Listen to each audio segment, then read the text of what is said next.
नर्मदा की कहानी उसी की जुबानी।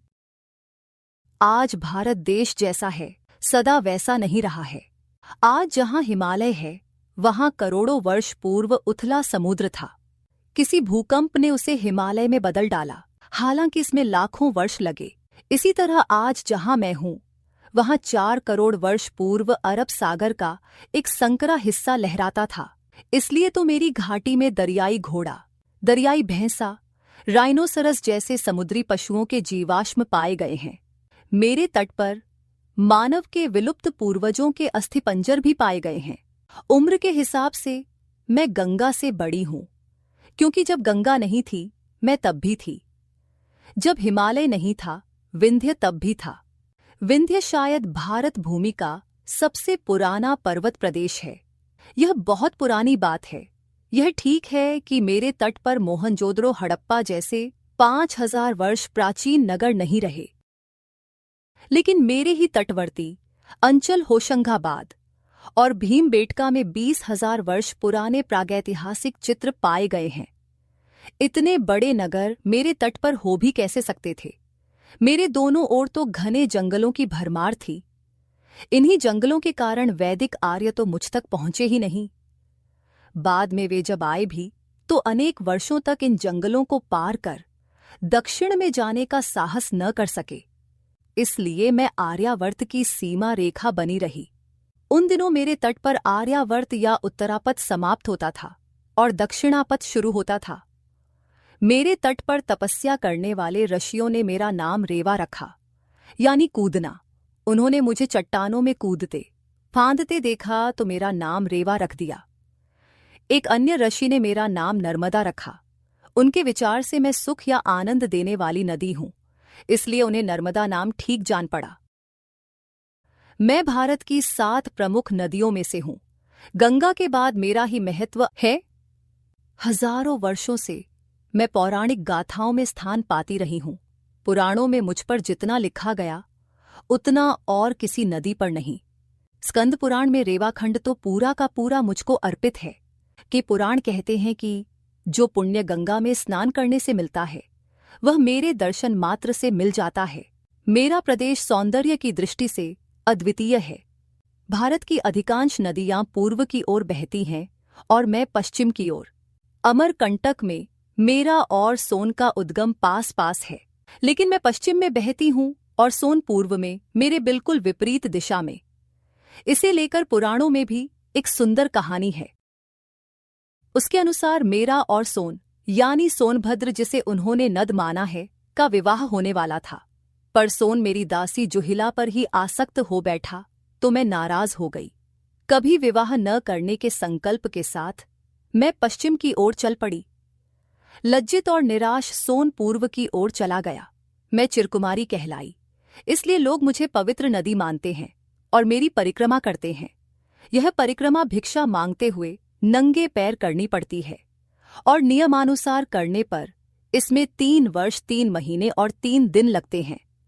पुरुषों के अलावा स्त्रियां भी यह परिक्रमा करती हैं। मेरे तट पर कभी शक्तिशाली आदिम जातियां निवास करती थीं। मेरा तट गिरी, जन और वनजातियों की प्राचीन भूमि रहा। आज भी मेरे तट पर बैगा, गोंड और भील जनजातियों के लोग निवास करते हैं।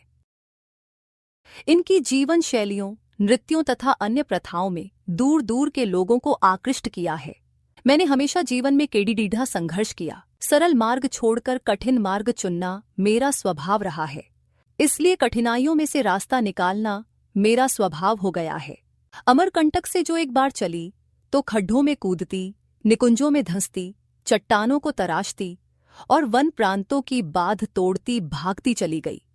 न जाने कौन सी अक्षय शक्ति मुझे पहाड़ी ढलानों, घाटियों, वनों या पथरीले रास्तों में बिना थके दौड़ते रहने की प्रेरणा देती है। अपनी सारी शक्ति से, जिसे मैंने अपना अंतिम लक्ष्य माना, उसी ओर चलती रही दिन रात।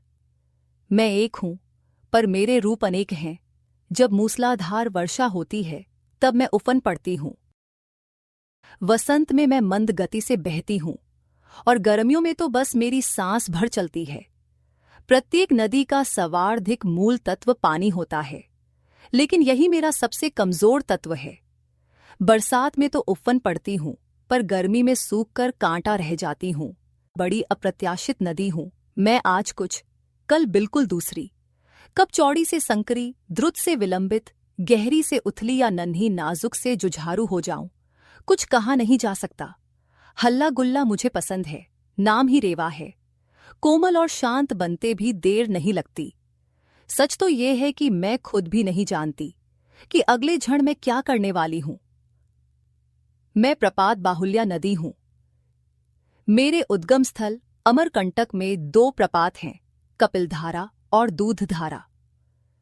जबलपुर के पास धुआंधार मेरा सबसे सुंदर प्रपात है। यहां से चट्टानी बाधाओं को काटती मैं संगमरमर की संकरी घाटी में सिमट जाती हूं। ये नौका विहार करते दर्शकों को मेरा संगमरमरी सौंदर्य अनायास बांध लेता है। मेरे और किसी स्थान ने लोगों को इतना सम्मोहित नहीं किया। धकड़ी कुंड के प्रपातों का सौंदर्य भी कम नहीं। यहां से निकले शिवलिंग सारे देश में पूजे जाते हैं। ओंकारेश्वर मेरे तट का सबसे बड़ा तीर्थ है। महेश्वर ही प्राचीन महिष्मती है। यहाँ के घाट हमारे देश के सर्वोत्तम घाटों में से हैं। इसके बाद शूलपाण की झाड़ी। नंगी पहाड़ियों वाला यह प्रदेश आबादी से प्रायः शून्य है। मार्ग इतना टेढ़ा मेढ़ा है कि जहां एक कदम से मेरा काम चल सकता था, वहां मुझे 7 कदम भरने पड़ते हैं। यहाँ के गरीब भील आदिवासी किसी तरह अपना अस्तित्व बनाए हुए हैं। मेरे मुहाने पर स्थित भरूच ही भृगुकच्छ था। कभी यह पश्चिम भारत की सबसे बड़ा बंदरगाह थी। सौदागरों और जहाजियों की यहाँ भीड़ लगी रहती थी। मेरे जिस पाट में कभी सैकड़ों जहाजों का आना जाना लगा रहता था, वही पाट आज खाली पड़ा है। अब मैं खंभात की खाड़ी में अरब सागर से मिलने ही वाली हूं। मुझे याद आया अमरकंटक में मैंने कैसे मामूली सी शुरुआत की थी। वहां तो एक बच्चा भी मुझे लांघ जाता, और यहां मेरा पाट 20 किलोमीटर चौड़ा है। यह तय करना कठिन है कि कहाँ मेरा अंत है और कहाँ समुद्र का आरंभ। आज मेरे तटवर्ती प्रदेश काफी बदल गए हैं। मेरी वन्य एवं पर्वतीय रमणीयता बहुत कम रह गई है। मुझे दुख है कि मेरे घने जंगल जड़ से काट डाले गए हैं। पहले उन जंगलों में जंगली जानवरों की गरज सुनाई देती थी, अब पक्षियों का कलरव तक सुनाई नहीं देता। उन दिनों मेरे तट पर पशु पक्षियों का राज्य था, लेकिन उसमें आदमी के लिए भी जगह थी। अब आदमी का राज्य हो गया है। मेरा पानी भी उतना निर्मल और पारदर्शी नहीं रहा। फूलों और दूरबादलों से सुवासित स्वच्छ हवा भी नहीं रही। इन दिनों मुझ पर कई बांध बांधे जा रहे हैं। बांध में बांधना भला किसे अच्छा लगेगा। फिर मैं तो स्वच्छंद हिरणी सी हूं। मेरे लिए तो यह और भी कष्टप्रद है। इससे मेरी आदिम युग की स्वच्छंदता चली जाएगी। किंतु जब अकालग्रस्त भूखे प्यासे लोगों को, पानी और चारे के लिए तड़पते पशुओं को और बंजर पड़े खेतों को देखती हूं, तो मेरा मन रो उठता है। आखिर मैं मां हूं, अपनी संतान को तड़पता कैसे देख सकती हूं। इसलिए मैंने इन बांधे को स्वीकार कर लिया। अभी तक मैं आनंद के लिए दौड़ती थी, अब धरती की प्यास बुझाने के आनंद के लिए दौड़ूंगी भी और ठहरूंगी भी। सरोवर बनाऊंगी, नहरों के माध्यम से खेतों की प्यास बुझाऊंगी, धरती को सुजलां सुफलां बनाऊंगी। कुछ लोग मुझ पर बन रहे बांधे का विरोध कर रहे हैं, लेकिन अगर आबादी इसी तरह बढ़ती रही तो ये तो क्या, आपको इनसे भी बड़े बांध बनाने पड़ेंगे। कुछ वर्ष पूर्व हमारे शहरों ने अपनी वर्षगांठ मनाने का नया सिलसिला शुरू किया है। अगर मैं अपनी स्थापना की वर्षगांठ मनाऊं तो पता नहीं वह कौन सी करोड़वीं वर्षगांठ होगी। मुझे इस बात की खुशी है कि इस उम्र में भी मैं यौवन और जीवन से भरपूर हूं। मैं आज भी परिवर्तनशील हूं और अपने आप को बदलती हुई परिस्थितियों के अनुसार ढाल सकती हूं। मैं अपने आप में अनूठी हूं, विश्व में अपने ढंग की अकेली नदी हूं, क्योंकि सारे संसार में एकमात्र मेरी ही परिक्रमा की जाती है।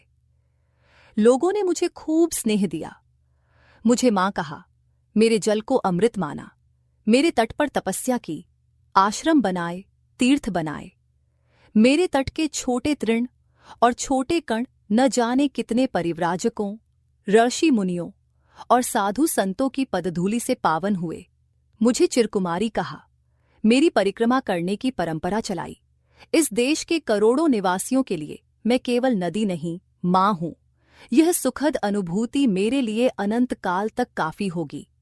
जाते जाते यह बात कहना चाहती हूँ, याद रखो, पानी की हर बूंद एक चमत्कार है। हवा के बाद पानी ही मनुष्य की सबसे बड़ी आवश्यकता है। किंतु पानी दिन पर दिन दुर्लभ होता जा रहा है। नदियां सूख रही हैं, उपजाऊ जमीन बंजर में बदल रही है, आए दिन अकाल पड़ रहे हैं। मुझे खेद है, यह सब मनुष्यों के अविवेकपूर्ण व्यवहार के कारण हो रहा है। अभी भी समय है, वनों के प्रति प्यार और निष्ठा की भावना रखो। यह मैं इसलिए कह रही हूं क्योंकि मुझे तुमसे बेहद प्यार